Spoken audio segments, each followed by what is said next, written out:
Good evening. स्वागत है आप सभी का हमारे इस नए सेशन में।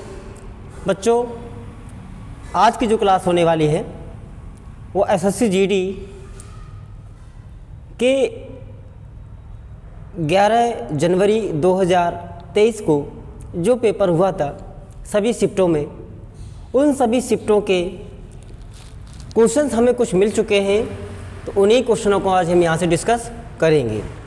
तो सबसे पहले हम बात कर लेते हैं आज जीएस के बारे में कि क्या क्या यहाँ से प्रश्न पूछे गए हैं।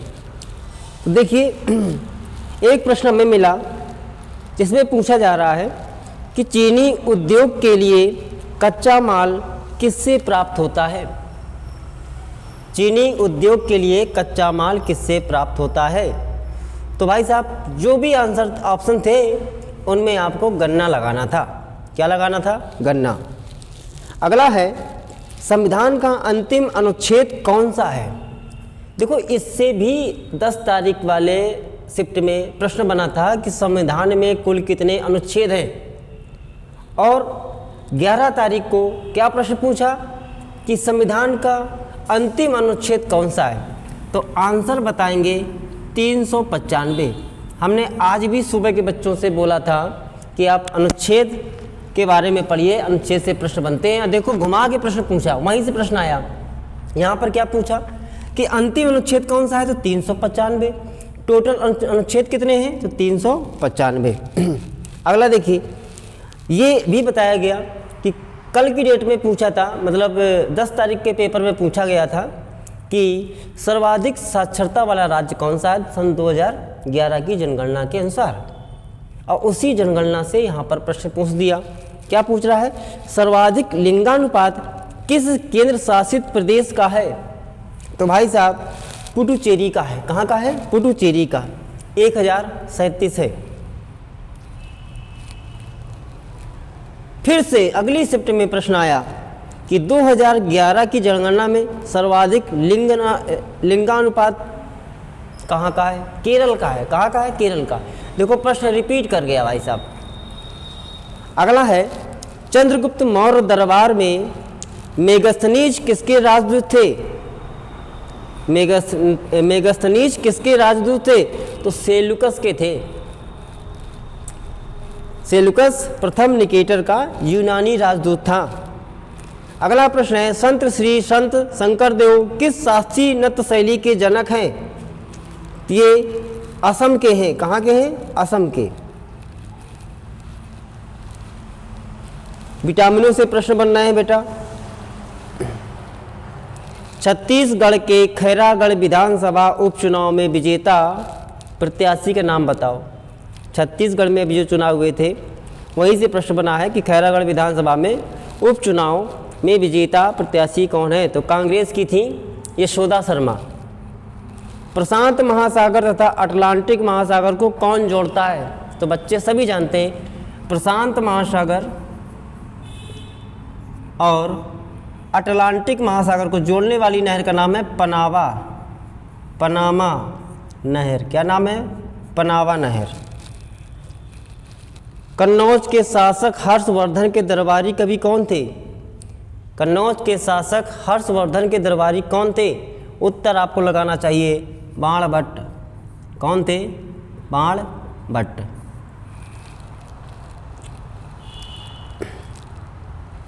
अगला प्रश्न आया, हिस्ट्री से संबंधित है। लॉर्ड डलहौजी द्वारा हड़प नीति के तहत झांसी का विलय कब किया गया। 1853 में। 1853 में झांसी को हड़प लिया गया था डलहौजी के द्वारा। खिलाड़ियों से संबंधित आ गया, लक्ष्य सेन। आप लोग इंटरेस्ट रखते हो क्रिकेट में, क्रिकेट से भी प्रश्न बनता है, ऐसा नहीं है, लेकिन बाकी जो हमारे स्पोर्ट्स हैं उन पर भी आपको रुचि रखनी चाहिए। जैसे बैडमिंटन से प्रश्न बनता है, टेनिस से बनता है, कबड्डी से बनता है, हॉकी से बनता है, सभी से एग्जाम में प्रश्न बनते हैं। तो यहाँ पर प्रश्न आया कि लक्ष्य सेन किस खेल से संबंधित खिलाड़ी हैं। तो उत्तर बताएंगे बैडमिंटन। क्या बताएंगे? बैडमिंटन।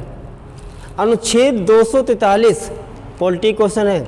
अनुच्छेद आर्टिकल आर्टिकल 243 और आगे दिया सी किससे संबंधित है? तो पंचायतों की रचना से संबंधित है भाई। भारत का कुल क्षेत्रफल विश्व के कुल भौगोलिक क्षेत्र का कितना प्रतिशत है? इंडिया का जो एरिया है वो टोटल वर्ल्ड के एरिया का कितना प्रतिशत है? तो आंसर बताना चाहिए था 2.4% है। क्या है? 2.4% है। अगला प्रश्न बना पॉलिटी से, संविधान में मौलिक अधिकार कौन से भाग में है? तो संविधान में मौलिक अधिकार भाग 3 में आते हैं। किस में आते हैं? मौलिक अधिकारों को भाग 3 में रखा गया है। किस में रखा गया है? भाग 3 में रखा गया है। देखो चिन्ना स्वामी स्टेडियम पूछ दिया गया, ये कहाँ पड़ता है? तो चिन्ना स्वामी सर ने आपको पढ़ाया अच्छे से यहाँ पर कि बेंगलुरु में पड़ता है। कहाँ पड़ता है? बेंगलुरु में। आप लोग नोट भी करते जाएंगे क्योंकि प्रश्न रिपीट होते हैं। चिन्ना स्वामी स्टेडियम, चिन्ना स्वामी स्टेडियम कहाँ है? बेंगलुरु में है, बेंगलुरु में है। कह रहा है गुजराती नववर्ष, गुजराती नववर्ष को किस नाम से जाना जाता है? तो गुजराती नववर्ष को बस्टू वर्ष कहते हैं। क्या कहते हैं? बस्टू वर्ष के नाम से जाना जाता है, बस्टू वर्ष।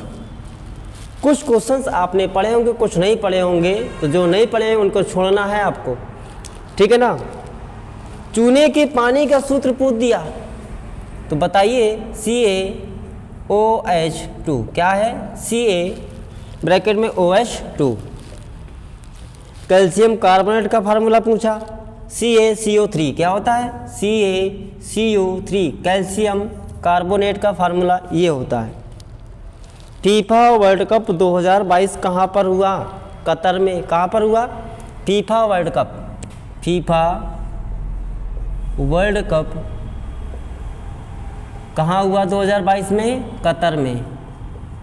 कतर की राजधानी दोहा। गांधी इरविन समझौता कब और कितने सूत्री मांगों पर हुआ? तो गांधी इरविन समझौता 5 मार्च 1931 को हुआ और 21 सूत्रों की मांग पर हुआ था। 1992 में पद्म भूषण और 2003 में पद्म विभूषण से के सबसे कम उम्र के प्राप्तकर्ता कौन है? जो सबसे कम उम्र में 1992 में पद्म भूषण पाए थे, 2003 में पद्म विभूषण उनको प्राप्त हुआ, तो वो है सोनल मानसिंह। हमारा मानसिंह नहीं है, कौन है? सोनल मानसिंह।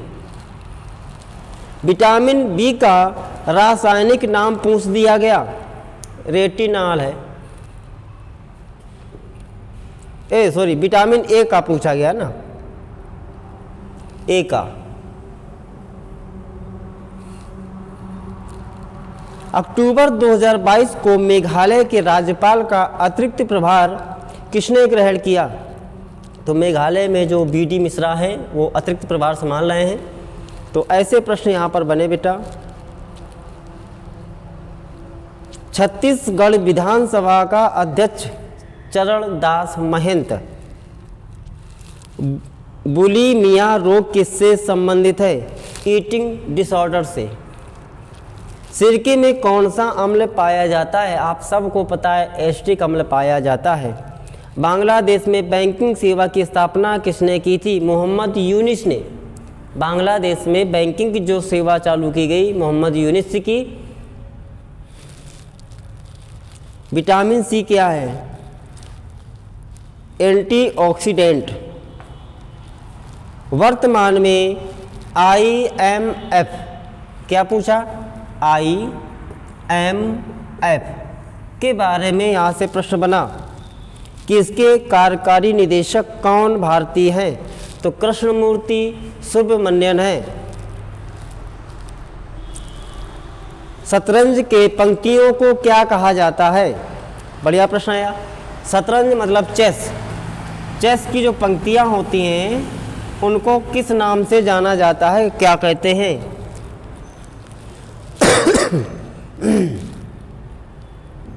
तो आप जान लीजिए जो चेस में पंक्तियाँ होती हैं उन्हें फाइल कहा जाता है। क्या कहा जाता है भैया?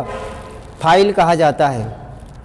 और 64 वर्गों का एक बोर्ड होता है, आप इतना भी सबको मालूम होगा, ज़्यादातर सभी के घर में है। बहुत अच्छा क्वेश्चन आया, त्रिचूर पूरम फेस्टिवल क्या पूछ दिया गया? त्रिचूर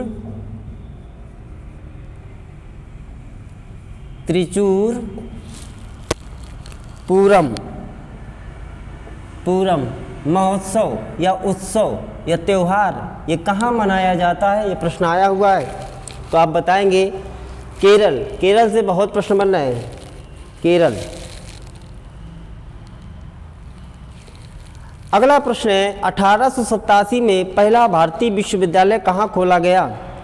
तो यूनिवर्सिटी ऑफ कलकत्ता में खोला गया था। अब बहुत से बच्चे नालंदा लगा के चले जाएंगे, है? नालंदा नहीं लगाना था। दक्षिण एशियाई खेल परिषद साख का गठन कब किया गया? 1983 में किया गया। सबसे ज़्यादा 5 बार राष्ट्रमंडल खेल आयोजित करने वाला देश कौन सा है? ऑस्ट्रेलिया। ठीक है, इस प्रकार के प्रश्न बेटा बन रहे हैं।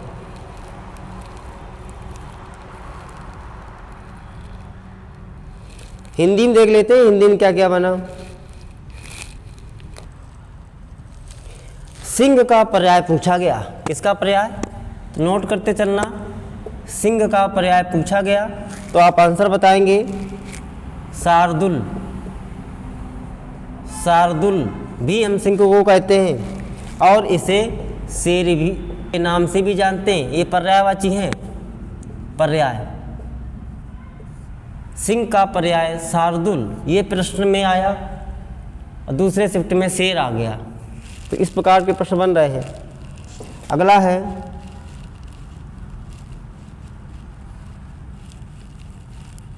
बहती गंगा में हाथ धोना। इस मुहावरे का अर्थ बताइए। बहती गंगा में हाथ धोना तो क्या हो जाएगा? अवसर का लाभ उठाना। क्या हो जाएगा? अवसर का लाभ उठाना। अचल का विलोम पूछ दिया। अचल का विलोम शब्द पूछा है तो भैया अचल उसका विलोम शब्द हो जाएगा चल। ये क्या हो गया? अपोजिट, मतलब विलोम शब्द। गंगा गए गंगादास और जमुना गए जमुनादास। किसका कथन है? सिद्धांत हित व्यक्ति। सिद्धांत हित व्यक्ति उस पर लागू होता है। गंगा गए गंगादास, ये जमुना गए जमुनादास।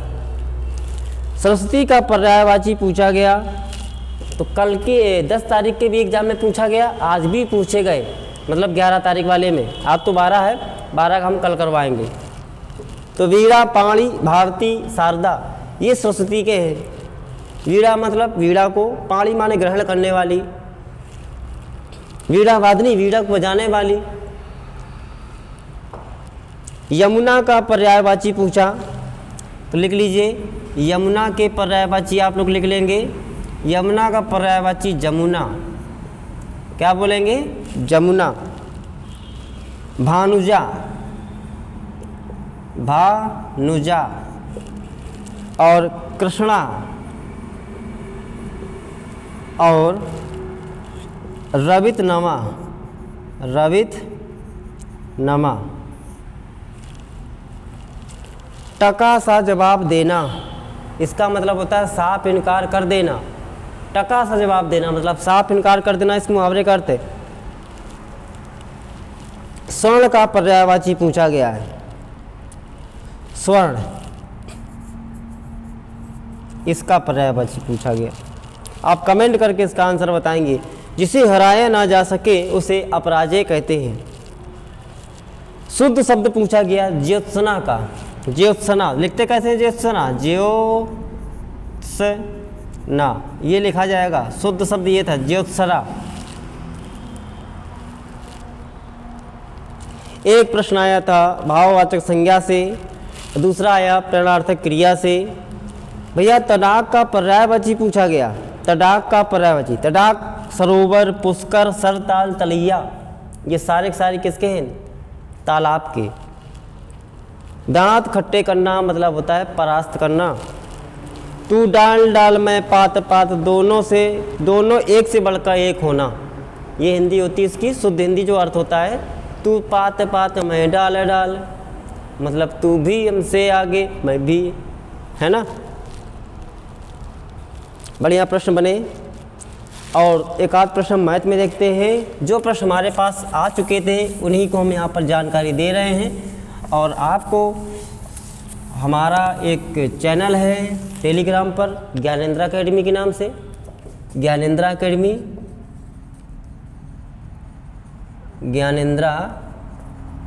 के नाम से चैनल है। आप इस चैनल में जाइएगा, आपको एसएससी जीडी की जो भी प्रश्न बन रहे हैं वो हम वहाँ पर डाल रहे हैं। तो आपको 10 जनवरी की जो पीडीएफ है सारे के मिल जाएंगे। उसमें मैथ भी मिलेगी आपको, रीजनिंग, हिंदी और जीएस, सारा पोर्शन हम उसमें अपलोड कर रहे हैं। 10 जनवरी की सीट मिल जाएगी। आज 11 की भी आपको कल प्रोवाइड हो जाएगी, है ना। तो क्वेश्चनों को पढ़ते रहिए। कह रहा है 18 और 24 का तृतीयानुपाती ज्ञात कीजिए। 18 और 24 का तीसरा समानुपात ज्ञात करें। 18 दिया और 24 दिया, इनका तीसरा समानुपात पूछा जा रहा है।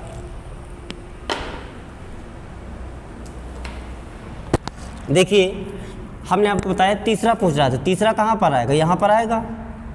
अब जो 18 अपना रिलेशन जो इनके बीच अनुपात होगा 18:24 का, उसी प्रकार से समानुपात बताना है ना।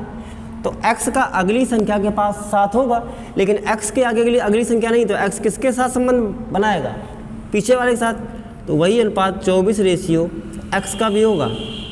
18 गुणे x करेंगे और 24 गुणे 24 करेंगे, तो मान आएगा x बराबर 24 गुणे 24/18। डिवाइड कर दीजिए, 6 का 18, 6 चौको 24, 3 से काटेंगे तो 8 आएगा, 8 चौको कितना आएगा 32 आएगा, कितना आएगा 32 आ जाएगा।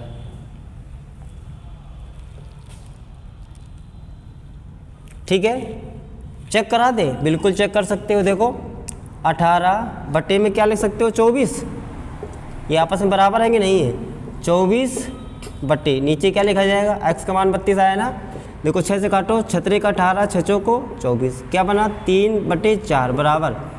यहाँ से काटेंगे 8 से, तो 8 का 24 और 8 चौको 32। देखो बना ना सेम टू सेम। तो इससे बढ़िया प्रश्न बने हैं। बस आपको भ्रमित नहीं होना है, रिवीजन करते रहिए। जिन बच्चों का अभी 22 तारीख, 23 तारीख, 27 तारीख जो भी आगे एग्ज़ाम लगे हैं, तो परेशान नहीं होए और एक जोश जुनून के साथ अपनी तैयारी को कंटिन्यू करते रहे। हताश बिल्कुल ना हो कि मेरा एग्ज़ाम टफ होगा या इजी होगा, इस बात की मतलब अपने जहन में ये बात मत बैठने दें। ठीक है, बस अभी कड़ी मेहनत की ज़रूरत है। 20-25 दिन जिसके पास समय है वो अपना तैयारी कर सकता है। अगला देखो, यहाँ पर पूछ दिया गया, अगला सवाल अगली शिफ्ट में आया कि 121 और 169 का मध्यानुपात बताओ। मतलब मध्य का मतलब बीच में आने वाला, बीच में संख्या यहाँ पर कहीं आएगी। अब शुरू करते हैं। 121 का जो अनुपात x के साथ होगा, 121 का जो अनुपात x के साथ होगा, वही अनुपात इस संख्या का अगली संख्या के साथ होगा। लेकिन अगली संख्या है नहीं, तो ये किसके पास जाएगा, पीछे वाले के पास जाएगा। मतलब x रेशियो क्या बन जाएगा 169। और समानुपात का मतलब बराबर, बाहर बाहर गुणा, अंदर अंदर गुणा करते हैं। x गुणे x करने से क्या बनेगा x² बराबर 121 इंटू 169। रूट हटा दीजिए यहाँ से, यहाँ रूट लगा दीजिए। 121 को 11 निकलेगा बाहर, इससे 13 निकलेगा, आंसर 143। क्या आएगा 143 आ गया।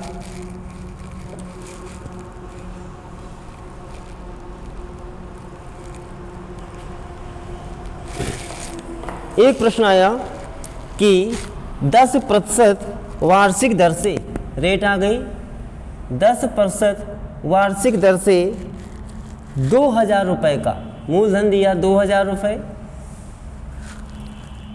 के मूलधन पर 3 वर्ष के लिए टाइम दे रखा है, 3 वर्ष के लिए CI और SI का अंतर बताओ। क्या बताओ? CI और SI का अंतर बताओ। ठीक है भैया, CI और SI का अंतर बताना है। ये हमने आपको अच्छे से सिखाया हुआ था। कैसे करेंगे आपको बताया गया था। सबसे पहले देखो दर जो है इसका पहले क्यूब करना है। पहले क्या करना है? क्यूब। तो क्यूब करेंगे तो 10 का क्यूब क्या होता है? 1000। लेकिन हमें 2 अंक रखने हैं। 2 अंक मतलब 2 जीरो रखेंगे और 10 हमारा कैरी में चला जाएगा। अब उसके बाद क्या करना था? इसके बाद इसका करना है हमें 3 गुना, लेकिन ऐसे नहीं स्क्वायर करके। तो 10 गुणे 10 भाई, ये फार्मूला था आपका। क्या था? ABC और इसके 2 अंक रखने थे। फिर था AB plus BC plus CA, इसके 2 अंक रखने थे। दशमलव यहाँ लगता। फिर A plus B plus C को जोड़ना था। तो देखो 10 गुणे 10 गुणे 10 मतलब A भी 10, B भी 10, C भी 10, सबको 10 माना। 1000 बनेगा। 2 जीरो रखेंगे, 2 अंक रखना थे। फिर A गुणा B मतलब 10 गुणे 10 100 बनेगा। अब कितनी बार? 100 100 100 300 बन जाएगा ना। और ये 10 310 10 में रखेंगे, हासिल कितना लगेगा भाई? 310 बना था ना, तो 10 रखा, 3 बचा, 3 यहाँ पर कैरी आएगा। अब सबको जोड़ना है तो 10 10 10 30 बनेगा। 30 में 3 जोड़ेंगे 33, कितना बन गया? 33 दशमलव, और दशमलव के बाद जीरो कोई रोल नहीं होता है। ठीक है, इतना आ गया। जो SI होता है वो तीनों साल के लिए इक्वल रहेगा। पहली साल भी 10%, दूसरी साल भी 10, तीसरी साल भी 10, 3 साल के लिए क्या बन जाएगा? 30%। घटा दीजिए तो कितना बचेगा? 3.1। ये CI SI का अंतर आ गया। बस सीधे निकाल लेते 2000 का। 2000 का क्या निकालना था आपको? 3.1% मतलब बट्टे में 100। 0 0 काटिए, इसका गुणा कराते तो क्या बन जाता? 62 रुपये आंसर आ जाता। कितना आ जाता? 62 रुपये। तो प्रश्न बेटा टफ नहीं आ रहे, इजी आ रहे हैं। परेशान ना होइए, जितना पढ़ाया गया वही सब कुछ आ रहा है। ठीक है,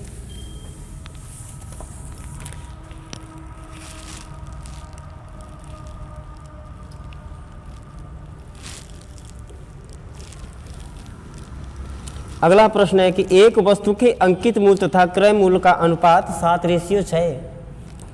अंकित मूल्य मतलब MRP और CP का जो अनुपात दिया है वो 7 कितना दिया है? 6 दिया है। यदि 10% छूट दी जाती है तो लाभ कितना होगा? 10% छूट।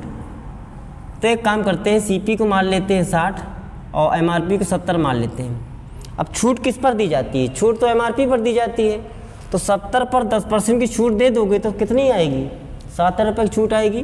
तो छूट जब दी हमने 7 रुपये की, तो विक्रय मूल्य कितना बनेगा? 63। ये हमारा SP हो जाएगा। पूछ रहा है लाभ कितना होगा? क्रय मूल्य 60 था, विक्रय मूल्य 63 है। 3 रुपये का प्रॉफिट दिख रहा है। कितने पर दिख रहा है? 60 रुपये पर। प्रतिशत में बदलना है, 100 से गुणा हो जाएगा। 0 0 यहाँ काटेंगे, 3 का भाग 6 में करेंगे, 2 आएगा, 2 का भाग 10 में कर देंगे, कितना आएगा? प्रॉफिट हो जाएगा 5% का। बताइए बताइए। वीडियो लाइक ज़रूर करें। इन क्वेश्चनों को लाने में बहुत मेहनत पड़ती है और कहीं कहीं से बच्चे फ़ोन करते हैं तब क्वेश्चन मिल पाते हैं। हम भी थोड़ा समय देते हैं बच्चों के प्रति। चलो अगला देखो सवाल।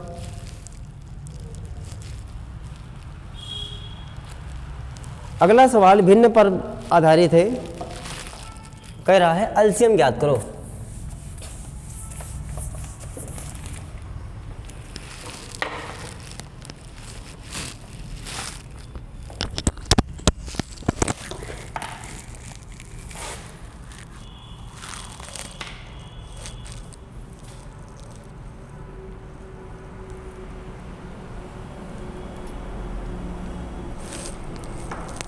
मेरा पार करेगा नैया मन कृष्ण कन्हैया।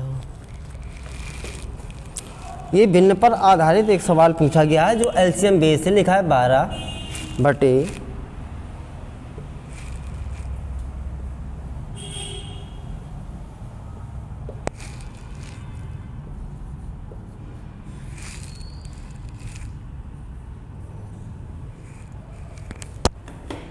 कह रहा है एलसीएम ज्ञात करो। ये भी सवाल आपकी 11 तारीख की शिफ्ट में आया था।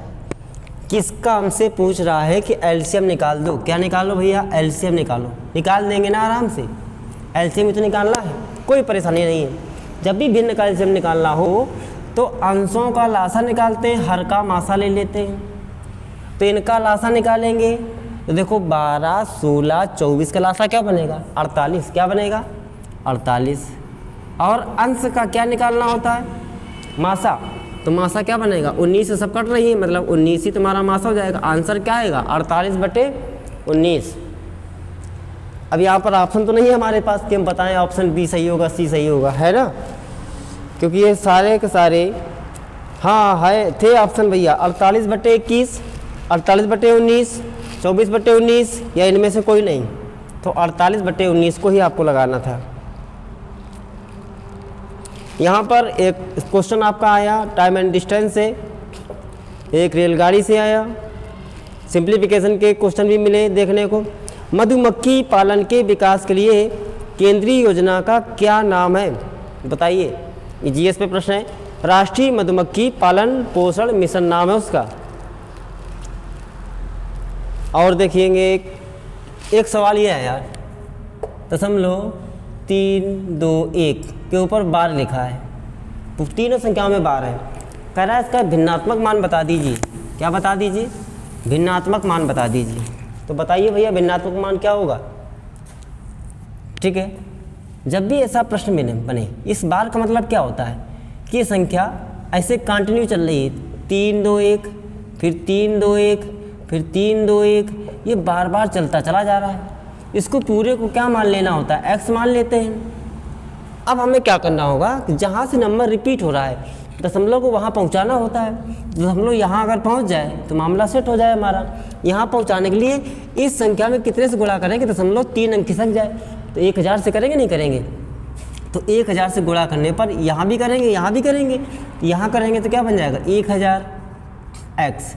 यहाँ करेंगे तो संख्या कहाँ पहुँच जाएगी? ऐसे 321 दशमलव लग जाएगा, फिर संख्या वो रिपीट हो जाएगी ऐसे करके। ठीक है, इसमें कोई फार्मूले मत रटिए। ठीक है, बस कुछ नहीं है। अब घटा दीजिए, इसमें से इसको घटा दीजिए तो 1000 में x घट जाएगा तो क्या बचेगा भैया? 999x बचेगा। अब इसको घटाएंगे तो ये वैल्यू तो कट जाके 0 बनेगी ना, तो केवल क्या बचेगा? 321। 999 का यहाँ भाग करा देंगे तो x की वैल्यू आएगी 321/999। अब ये सारी संख्याएं हमारी 3 से कट जाएंगी। 3 से काटेंगे 3 एकम 3, 3 सत्ते 21, यहाँ से 3 3 3। ये आपका भिन्नात्मक मान आ गया। बताइए। तो क्वेश्चन ठीक ठाक चल रहे हैं बेटा। और देख लेते हैं, कुछ क्वेश्चन और मिल चुके हैं हमको। वीडियो अच्छा लगे तो लाइक करेंगे ज़रूर, है ना। एक प्रश्न आया टाइम एंड वर्क से। क्या प्रश्न आया देखिए उसको भी।